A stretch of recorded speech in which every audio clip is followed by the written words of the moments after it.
Ujungkayang panidhaya parimukhang sating upadhepetva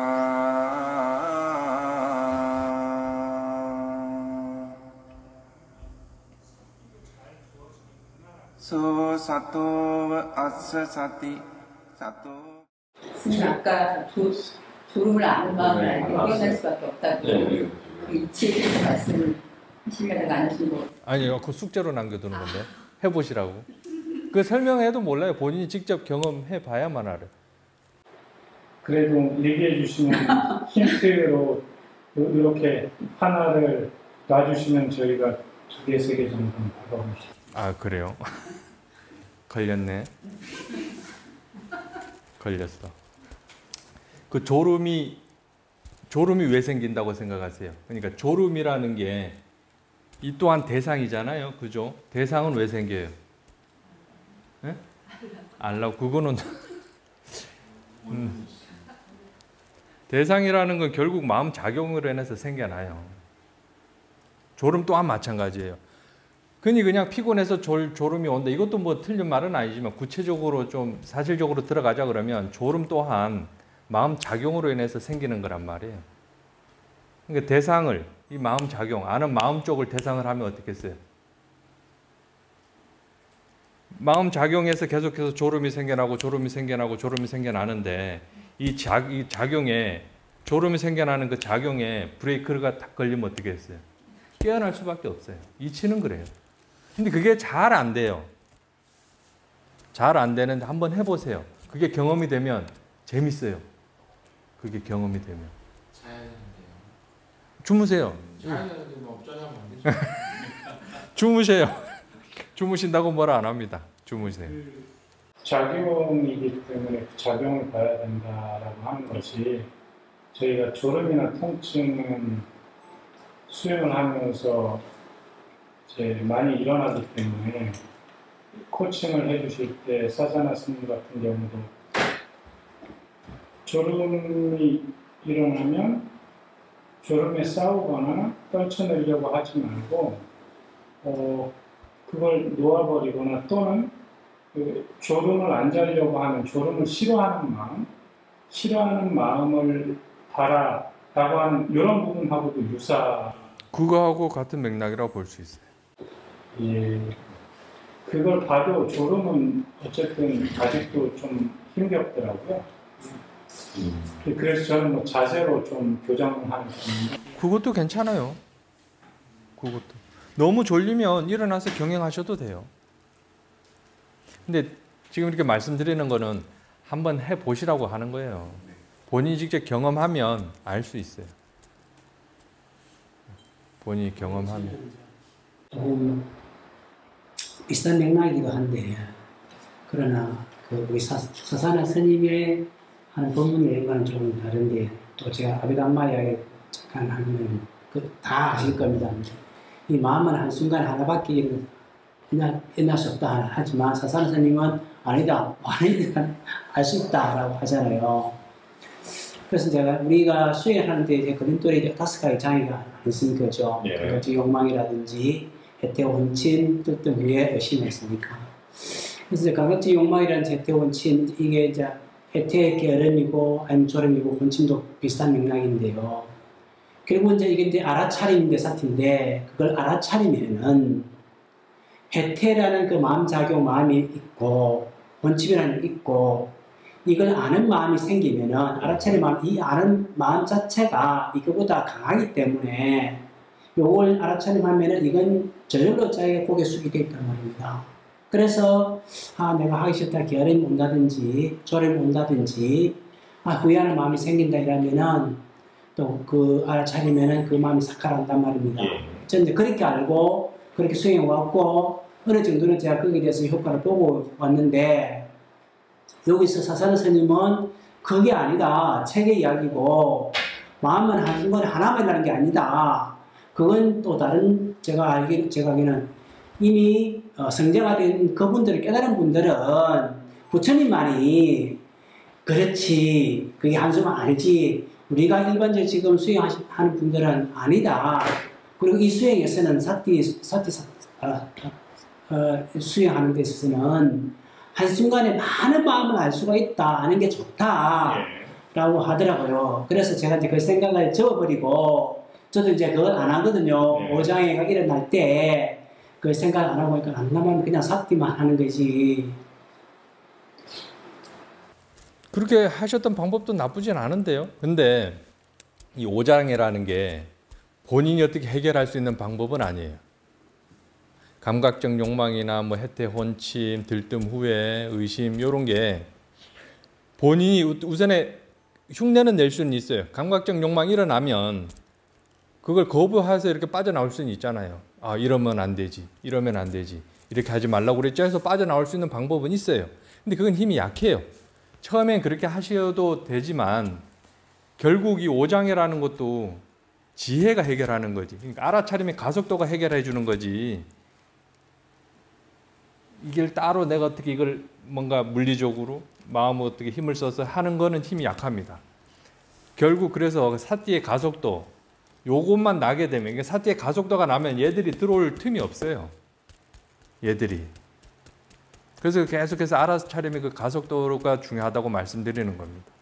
이제 안 들어오는데, 사띠의 가속도가 계속 이어지면, 가속 생기게 이어지면 안 들어오는데, 틈이 없어 안 들어오는데, 평소에 그냥 수행을 하게 되면은, 그게 이제 사띠가 약한 사람들, 들어오게 돼 있잖아요. 들어오죠. 예. 근데 이게 수행을 계속 하기 위해서는 이걸 주저앉는 점을 어떻게 해야 되는 거 없애야 되는데, 거기서 이겨야 되는데, 그렇죠. 그 방법이 요거 없애야지는 생각보다는 내가 지금 편하려고 하네 한다든지, 아니면 내가 이걸 뿌리치려고 하네, 싫어하는 마음이 일어나네 라든지, 마음을 알아차림으로써 알아차림 마음이 강해지면은 이것이 사라진다는 그 말씀이죠. 저는 해태나 혼침도 마찬가지, 다른 장애가 마찬가지고. 그게 감각적 욕망, 그런 오장애가 일어났을 때 알아차렸을 때 바로 사라지던가요? 아니면 어떻게? 저도 모르고 어느 순간 나가죠. 그걸 정상적으로 수행이 계속 이어질 수가 없죠. 오케이. 그러면 그 대상으로 그냥 대상을 봤을 때 사라지는 거죠. 그게 대상이 되는 거죠. 가속도가 좀 난 건데요. 그렇게 되면 옛날에는 제가 여기 오기 전에는 그래가지고 수행을 계속해서 거기서 저는 어떤 그 효과를 계속 보고 있었거든요. 그 있을 때마다 그 방법을 써서 계속 수행을 했단 말이에요. 예, 그런 오장애가 일어났을 때 그걸 다이렉트로 대상으로 삼았는지, 아니면 본인도 모르게 그 마음, 그러니까 느낌, 그 마음의 감정 그쪽으로 이렇게 마음을 틀어서 대상으로 했는지 한번 확인해 보세요. 이걸 대상으로 그냥 직접 다이렉트로 봐서 사라졌다는 건 그건 힘 좋은 거예요. 대부분 여기 끌려가지, 이걸 싫어하거나 뭔가 밀치려고 하거나 취착하려고 하거나 그러지, 봐서 그냥 바로 사라지는 거는 힘이 난 거라고요. 알지 않습니까? 내가 지금 예를 들어서 이제 제가 지금 있을 때 발목이 아프다든지 오래 자선하고 있으면 등이 아프다든지 하지 않습니까? 하면은 내가 지금 아프다고 하네, 아니면 내가 이걸 아픈 것에서 벗어나려고 하네 바라보잖아요. 그러니까 아픈 걸 그런 마음을 보잖아요. 그런 마음을 대상으로 보잖아요. 그럼 그게 이제 어느 순간에 없어지면서 자기가 수행을 계속 한단 말이에요. 그것으로 벗어나서. 예를 들어서 또 다른 것도 뭐 졸음이 온다. 졸음이 오면은 졸음이 오네, 지금 자려고 하네 라고 합니다. 그런 하려고 하는 마음을 보잖아요. 마음을 대상으로 하면은 졸음이 사라지면서 또 정상적으로 떨쳐버리고 수행을 계속 하거든요. 예. 봐봐요. 지금 그 다이렉트로 보지 않고 마음 쪽을 지금 보시는 거잖아요. 그걸 확인해 보라는 거예요. 지금 그 마음을 관찰하는 거거든요. 마음을 관찰하니까 얘는 더 이상 힘을 못 써요. 그 마음에서 계속 만들어내고 하는 거기 때문에 그 관찰, 지금 마음이 지금 대상이 되는 거예요. 그걸 물어보고 싶었어요. 그냥 생겨나는 거 바로 이 다이렉트로 대상이 됐을 때 사라져 버리는 거는, 이건 엄청난 힘이 필요하다고요. 힘이 난 거예요. 그렇지 않고 이걸 봤는데 마음을 먼저 보잖아요. 마음 상태가 내가 지금 얘를 어떻게 보고 있지? 어떤 싫어하는 마음이 있구나라면, 그 싫어하는 마음이 있구나라고 아는 순간 얘는 대상에서 이미 벗어나고 그 마음이 대상이 되는 거란 말이에요. 그랬을 때 얘는 힘을 못 써요. 이미 얘가 대상이 돼버리는 거기 때문에. 그래서 여쭤보는 거예요.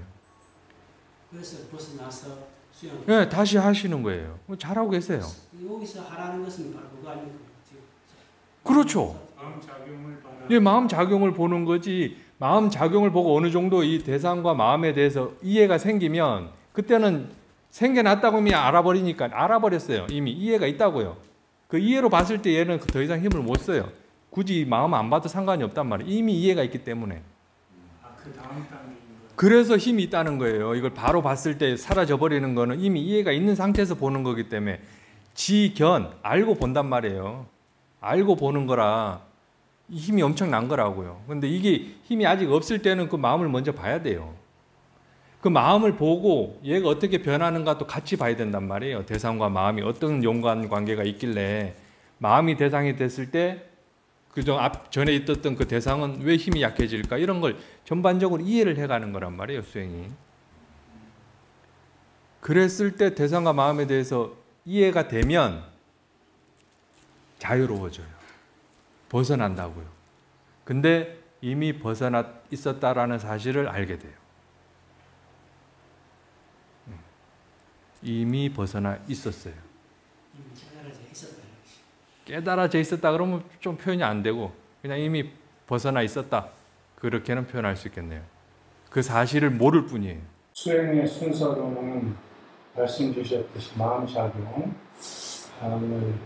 공유하면서 거기에서 떨어지는 형태의 수행을 통해서 그 마음작용을 완전하게 이해한 이후에는 그 현상 또는 대상이 일어나도 이미 이해를 했기 때문에 마음을 보지 않고도 다 오케이. 이미 이해가 있단 말이에요.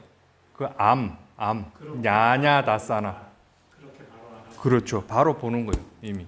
힘. 그건 지혜 지혜에 이미 지혜가 이렇게 자리를 잡는 거예요. 이 지혜를 잊지 않는 게 사띠란 말이에요. 이 지혜가 지금 삼빠자냐인데 이 이해를 잊지 않는 거란 말이에요. 이 이해를 항상 달고 있어요. 이해가 까먹었다 싶으면 다시 잊지 않고 끊임없이 새록 일어나게끔 이 지혜가 계속해서 사라지지 않고 발현되어 있게끔 계속해서 그게 수행입니다. 지금은 알아차림으로 간다고 하지만 나중 가면 그 알아차림이 알무로 바뀌어요. 지혜로 바뀐다고요. 그래서 그냥 이미 이해로 봐는 거예요. 이해로서. 그러니까 어떻게 하겠어요? 부지리 알아차림해야 된다는 거예요. 부지리. 이어서 밸런스에 대한 질문이거든요. 이거는 어떻게 자세를 밸런스를 갖추면서 부처님도 말씀하셨잖아요. 너무 줄이 느슨해도 안 되고 그다음 너무 팽팽해도 안 되고 수행도 동일하게 하라고 하신 거잖아요. 그래서 수행을 하면서 내용적인 부분이니까 지금도 이제 사띠가 워낙 활발하면 상관은 없겠지만 계속 수행을 하는 단계이기 때문에 이걸 어느 정도 돼야 될 거냐의 고민인데 지금은 제 나름대로 결론을 내려서 사띠가 이어지는 것만이 가장 중요하다. 그 외에는 포기해도 된다. 이렇게 접근을 하고 있습니다. 거기에서 가장 큰 부분이 수행을 하러 오잖아요. 그럼 법문 들을 때예요. 인터뷰할 때 그 인터뷰, 법문을 들을 때 내용을 듣기 위해서 힘이 쏠리잖아요. 거기에 의도도 들어간다고 그러고 해서 이제는 오늘은 특히 내용에 별로 신경을 안 쓰고 계속 멀티로 알아차리는 데만 신경을 쓰면서 들어갔습니다. 상당 부분은 잘 들렸고요. 그다음 내용을 정확하게 기억하면서 소화시키는 것보다 이 부분은 조금 버려두고 삿띠만 하면은 좋다라고 저는 생각하는데 이걸 어떤 식으로 밸런스를 좀 맞춰야 될지 이게 또 제가 멀티로 삿띠하는 거에만 너무 집중하면서 차라리 그럴 때 들을 때 집중하고 거기에 너무 부담 갖지 않아도 되는 거 아닌가 이런 생각도 해보고 그래서 좀 그거는 스스로 아마 좀 맞춰봐야 될 것 같아요. 밸런스는. 왜냐하면 본문을 또 들어줘야 돼요. 들어주는 것도 이득이 돼요. 근데 본인 스스로 우선에 당분간 알아차림으로써 가져가 보자. 그것도 나쁘진 않아요. 근데 중요한 건 본문을 들으려고 할 때 너무 힘 안 써도 들리잖아요. 그 내용도 파악할 수가 있어요. 근데 거기서 분명히 근데 의도는 또 강하긴 강할 거예요. 그냥 본문 내용을 무시하는 것보다는 들으려고 하기 때문에. 근데 거기서 어느 정도 또 진심이 일어날 수가 있어요. 내용이 이해가 안 된다거나 뭔가 주위 환경에서 뭔가 방해 요소가 끼어든다거나 예, 그런 진심이 일어날 수 있는데 그런 걸 더 보면 더 좋죠. 예, 진심 너무 그 탐심으로 보고 있는 내용이거든요. 진심이 일어났다는 거는 본인이 원하는데 그렇게 안 됐다고 했을 경우에는. 예, 그래서 그런 부분도 체크해 보는 것도 좋아요. 그거는 본인 스스로 한번 이렇게 맞춰보는 게 좋을 것 같아요. 본문만 들으라, 알아차림만 해라 그렇게는 말씀을 못 드리겠어요. 피곤한 게 진심이 일어나는 부분이 많아서 그랬을 수도 있겠네요.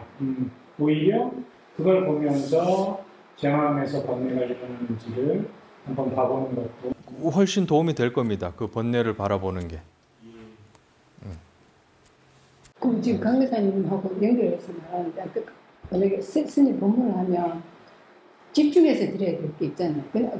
그냥 그 내용이 뭔가 빠져들 때가 있을 때 약간 저는 힘이 들어가면서 싹들을 약간 놓치는 경우가 있더라고요. 대부분 그렇죠. 네. 그래서 저도 강의사님 좀 고민을 했거든요. 이걸 싹 내야 되는지 아니면 이걸 무시하고 그냥 싹들을 먼저 해야 되는지. 우선에는 본문 내용이 중요할 시기일 겁니다. 필요해요. 사띠를 이어가는 것도 중요하고 본문 듣는 것도 중요하고 그러니까 뭘 해라 이렇게는 말씀을 못 드리지만 들으면서 사띠가 있는 게 가장 좋겠죠. 그렇게 노력을 하셔야겠죠. 노력을 하셔야 돼요. 근데 이렇게 지금은 이렇게 들으려고 주의를 많이 기울이는 거는 어쩔 수 없어요. 아직 힘이 많이 들어가기 때문에 계속해서 연습이 돼야 됩니다. 들으면서도 힘 안 들이고 들을 수 있어요. 그래서 그냥 또 빠져나와서 그냥 싹대만 하고 있으면 또 스님 말씀이 좀 멀리도 들리고 자세히 안 들려오고. 그러니까 그게 이제 나중에는 힘이 생기면 힘 빠진 상태에서 다 들릴 수가 있다니까요. 힘 빠진 상태에서. 근데 지금은 아직 힘이 많이 들어갈 거예요. 그 들으려고 이렇게 주의 기울이는 힘이 강하기 때문에. 그것도 그냥 싹대 하는 거라고 생각하는 건데. 알아차림이 있으면은 있는 거죠. 알아차림이 있으면. 저 같은 경우에는 그 아내들이나 어떤 문제 같은 경우 못 알아듣는 게 많거든요. 지금 그 용어가 이제 생소해서 아마 그러실 것 같아요. 그래서 용어 정리를 지금 처음부터 끝까지 다 해드릴 수는 없고요. 그래서 용어가 어렵다고 할 생각되는 거는 여쭤보시면 거기에 대해서 설명을 드릴게요. 처음부터 이걸 다 못 드려요. 책에 있는 뒤에 그 빨려 그 번역된 것도 있잖아요. 그것도 아직은 어려울 거예요. 그래서 그 부분을 다 여기서 설명을 드려도 이해가 안 돼요. 조금씩 이거 이런 거구나 조금씩 경험치가 좀 많이 쌓여야 됩니다. 그러면 저처럼 이렇게 처음 있는 사람들은 오히려 그냥 알아지는 대로 그냥 이렇게 아는. 그게 지금 가장 필요한 거죠. 네. 그 책 준 거 있잖아요. 그것도 좀 보면서 이해 안 되는 부분이 아마 대부분일 겁니다. 그래도 막 그걸 머리로서 이렇게 이해하려고 그러면 더 복잡해져요. 모르는 거 그냥 넘기고 거기서 계속 반복되는 내용들이 있을 거 아니에요. 반복된다는 거는 중요하다는 거죠. 그 부분이 이해가 안 되면 이제 그때 한번 여쭤보시면 그 부분에 대해서는 제가 설명드릴 수 있어요.